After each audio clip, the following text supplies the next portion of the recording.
প্রায় 2 যুগ পর আজ রংপুর যাচ্ছেন দলের চেয়ারম্যান তারেক রহমান। দুপুরে বগুড়া থেকে রংপুর যাবেন তিনি। আর এরই মধ্যে মাঠে জড়ো হতে শুরু করেছেন নেতাকর্মীরা। এসব বিষয়ে বিস্তারিত জানাতে রংপুরের কালেক্টরেট ঈদগাহ ময়দান থেকে যুক্ত হচ্ছেন মোকাররম হোসেন। মোকাররম, তারেক রহমান আসতে আসতে দুপুর গড়িয়ে বিকেল হতে পারে, আপনি যেমনটি এর আগের সংবাদগুলোতে বলছিলেন। জনসমাবেশের কি পরিস্থিতি এখন দেখতে পাচ্ছেন জানান আমাদের।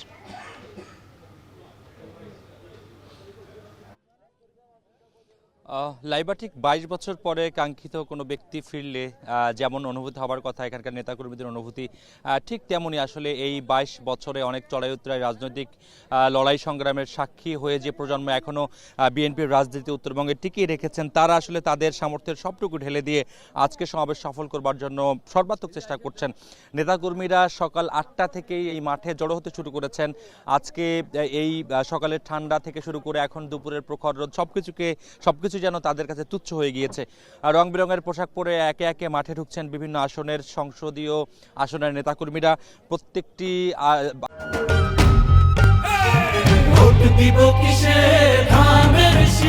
আসনের কথা যদি বলি, রংপুর জেলা 6টি সংসদীয় আসন ছাড়াও বিভাগের 33টি আসনের এমপি প্রার্থীরা যারা আসলে ধানের শীষ প্রতীক নিয়ে লড়ছেন, তারা তাদের কর্মী সমর্থকের যত বেশি উপস্থিত করাতে চেষ্টা করছেন।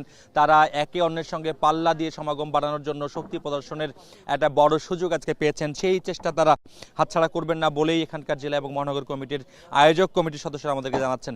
ইতিমধ্যেই এখানে উপস্থিত হয়েছেন রংপুর বিভাগের বিএনপির সাংগঠনিক দায়িত্বপ্রাপ্ত নেতা আসাদুল হাবিব দুলু, রংপুর মহানগর বিএনপির আহ্বায়ক শামসুজ্জামান শামু। দুজনে আসলে খুঁটিয়ে মাঠের বিভিন্ন স্তরের নিরাপত্তার ব্যবস্থাগুলো দেখছেন, প্রস্তুতির ব্যাপারগুলো দেখছেন।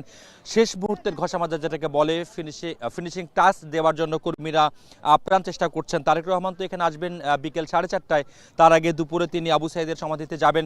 তবে আবু সাইদের সমাধিতে তিনি যখন আসবেন তখন থেকেই নেতাকর্মীরা এখানে উন্মুখ অপেক্ষা করবেন যে 40 কিলোমিটার পথ পাড়ি দিয়ে কখন তারেক রহমান এই মঞ্চে এসে ভাষণ দিবেন।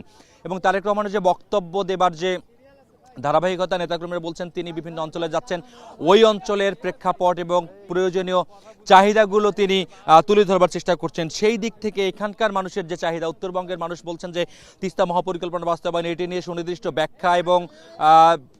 ব্যাখ্যা এবং পরিকল্পনার কথা। একই সঙ্গে উত্তরে বিদেশি বিনিয়োগ আকৃষ্ট করা, শিল্পায়ন এবং বিনিয়োগে আকৃষ্ট করে কর্মসংস্থান সৃষ্টি, মোটা দাগে এই দুটি সমস্যা সমাধানের জন্য তারেক রহমান কি সুনির্দিষ্ট বক্তব্য দেন সেটি জানবার জন্য নেতাকর্মী এবং সাধারণ মানুষরা এখানে এসে জড়ো হচ্ছেন। লাইভে ছিল এই মুহূর্তে রংপুর থেকে তারেক রহমানের নির্বাচনী জনসভার সবশেষ খবর।